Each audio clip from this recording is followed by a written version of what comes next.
దెబ్బతింటానికి ఒక పెద్ద కారణం. నాకు బాగా తెలుసు విజయసాయి రెడ్డి పవన్ కళ్యాణ్ చుట్టూ ప్రదక్షిణలు చేసిన కాలం ఒకటి ఉంది. This I know. నేను చాలా సాధికారికంగా వ్యక్తిగతంగా కూడా చెప్తున్నాను నేను ఇది.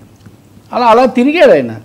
అది కుదరలేదు. మీరు కమ్యూనిస్టుల దగ్గర కూడా వెళ్ళిన తర్వాత మేము వాళ్ళు పొత్తు పెట్టుకోలేదు, మీరు పెట్టుకోలేదు అనుకోండి అనేవాళ్ళు అంటూ ఉంటారు. కానీ ఇక్కడ సమస్య ఏంటంటే వైసీపీ పవన్ కళ్యాణ్ చాలా చులకనగా అనవసరంగా దూషించి మాటికి ఏదో భార్యల గురించి మాట్లాడి ఆయన పట్ల ప్రజల్లో విపరీతమైన గౌరవం సానుభూతి పెంచింది. ఇన్ని జరుగుతున్నాయి. ఈయన మామూలుగా ఉన్నాడు, ఈయన రైతుల గురించి దీని గురించి మాట్లాడుతున్నాడు అనే ఒక సానుభూతికి నిజానికి వైసీపీ ఎక్కువ ప్రచారం చేసి పెట్టింది.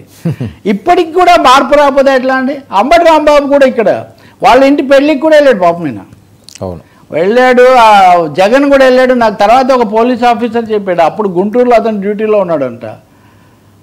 పవన్ కళ్యాణ్ జగన్ ఇద్దరు పెళ్ళికి వస్తున్నారు, ఏం చేయాలి, ఎలా ఉంటుంది అక్కడ తొక్కిసలాట లేకపోతే ఇంకొకటి రాజకీయంగా ఇది పెద్ద చర్చ. సో వాళ్ళు మాట్లాడుకొని ఆయన ఇటు వచ్చి ఒక సమయానికి వెళ్ళేటట్టు, ఈయన ఒక సమయానికి వెళ్ళి చాలా స్కిల్ఫుల్గా అరేంజ్మెంట్ చేశారు. వీటన్నిటికీ అంబటి రాంబాబు కారకుడు, సాక్షి. ఇప్పుడు వచ్చి ఆయన ఒక మాట మాట్లాడితే ఎన్ని కోణాలు మాట్లాడాడు అల్లు అర్జున్ అరెస్ట్ విషయాల్లో.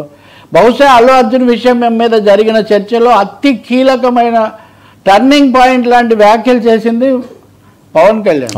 నిన్న ఆయన ఏ కోణం వదిలిపెట్టలేదు. అవి కూడా నేను చెప్తాను. కాబట్టి ఇన్ని రోజులు బయటపడకుండా నిజస్వరూపం ఇప్పుడు బయట పెట్టుకున్నారని వెంటనే అల్లు అర్జున్ ఏదో పైకి వస్తున్నాడు కాబట్టి తట్టుకోలేక పవన్ కళ్యాణ్ ఇలా మాట్లాడాడని కూడా వాళ్ళు అంటున్నారు. ఇవన్నీ కూడా ఒక ఉక్రోషాన్ని సూచిస్తాయి తప్ప వీటిలో వాస్తవికత అనేది ఎంత మాత్రం లేదు. వైసీపీ ఇప్పటికి కూడా వైసీపీ అనండి లేదా వ్యక్తిగతంగా రాంబాబు అనండి.